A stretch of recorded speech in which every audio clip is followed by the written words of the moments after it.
Well, thank you for being here. Nagsama-sama ang daan-daang David troops para i-celebrate ang dalawang milestones sa buhay ni David Licauco. 31st birthday niya kamakailan at isang dekada na sa showbiz ang pambansang Ginoo. Marami raw siyang learnings sa kanyang journey.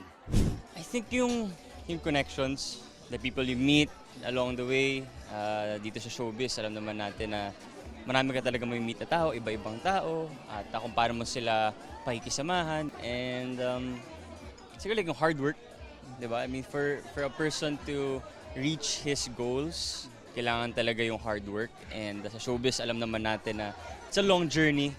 Recently, nag-dinner si David with bestie and former PBB housemate Dustin Yu at spotted rin noon nakausap nila si Barbie Fortesa.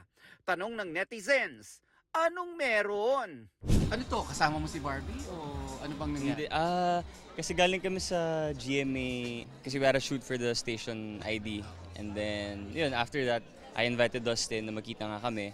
So doon kami sa isang restaurant dito sa Tomas Morato. And yun, to my surprise, nandun na si Barbie. Nagkataon Hindi lang. kayo magkasama talaga ni Barbie? Nagkataon lang nandun siya.